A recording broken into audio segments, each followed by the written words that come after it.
un contexte économique difficile, comment anticiper les prochains mois? Hölderlin disait « Là où croit le péril, croit aussi ce qui sauve ». Ce qui est sûr, c'est qu'on est dans un contexte fragile. On n'a pas de visibilité, c'est ce qui inquiète. Et ce contexte de crise, crisis en grec, c'est déséquilibre, il sera permanent. Donc ça veut dire que l'entreprise va devoir s'adapter, se reconnaître fragile, mais dans fragile, il y a agile. Et donc s'adapter finalement à des situations non prévues, c'est-à-dire penser un peu de manière différente. Et dans fragile, il y a aussi agir. Et ça me semble le plus important, c'est ce qui caractérise un entrepreneur, une entreprise, c'est l'action. Agir et ne pas attendre on ne sait quoi.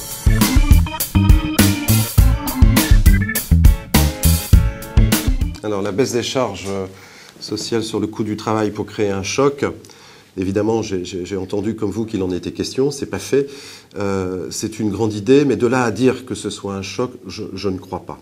Pourquoi? Parce qu'on est sans cesse dans une politique de pansement et je pense qu'il est temps de penser le changement. Évidemment, le coût du travail, cette question est à poser dans un contexte mondial. Une entreprise n'est pas dans son petit territoire. Voilà. Et il y a des déséquilibres. Il y a des pays où il n'y a pas de protection sociale, où le coût du travail est moins cher. Et en France, on a cette exigence de protection sociale, de vivre ensemble, qui est louable.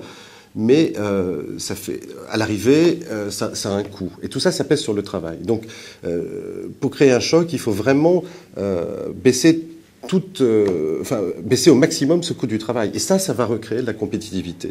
Et ensuite, c'est comment satisfaire cette exigence et créer cet équilibre de manière artificielle par rapport à d'autres pays.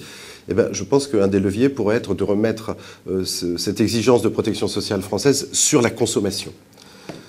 Voilà, parce que ce qui est produit selon des règles différentes dans d'autres pays où on n'a pas les mêmes règles, où des enfants travaillent, où les lois sociales ne sont pas les mêmes, eh bien il faut bien le rééquilibrer au niveau des frontières européennes. Et ça, je pense que là, ça créerait vraiment un choc.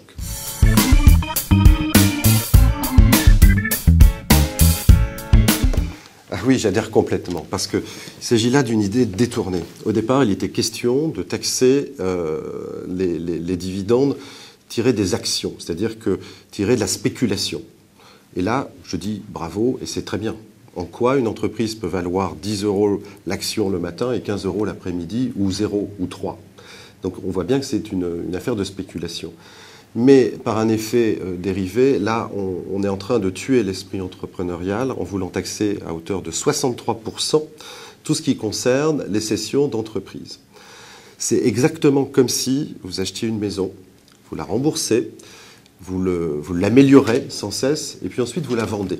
Et là, au passage, on vous dit oui, mais on vous prend 63%. Est-ce que vous êtes d'accord avec ça? L'entrepreneur est le seul qui, finalement, dans la société, crée de la richesse, crée des emplois, mais n'a pas de filet. En général, ce sont des TNS, travailleurs non salariés. Donc, pas de chômage en cas de... si l'entreprise dépose le bilan. La retraite est minime. Voilà. Donc, surtout les PME s'inscrivent dans une volonté de capitalisation. On n'est pas en bourse. On joue sur du long terme. Et donc, pourquoi sanctionner cet aspect? Et je crains malheureusement que si le gouvernement décide de maintenir cette proposition, eh bien, on aura là des sièges sociaux qui vont aller à Londres. Monsieur Cameron nous avait invités. Je pense que beaucoup l'ont entendu. Et ça, c'est vraiment dommage parce qu'on coupe l'entreprise de son territoire. Il ne faut pas en arriver là. L'important, c'est de créer des richesses ensemble. C'est ça qui compte.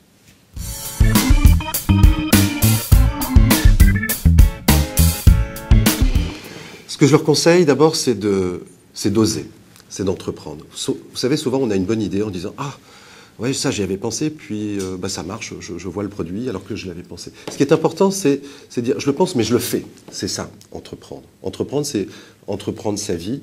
Et ce que je leur conseille, d'abord, c'est de rompre l'isolement. Parce que c'est souvent une démarche intérieure. Il y a une question de confiance, de marché. Mais avec les autres, c'est beaucoup plus facile. Donc concrètement, de rejoindre le CJD, le Centre des jeunes dirigeants d'entreprise, parce qu'on fait 3 choses. D'abord, on apprend le métier de dirigeant. Ensuite, on se forme à ce métier. Et ensuite, on a une réflexion partagée.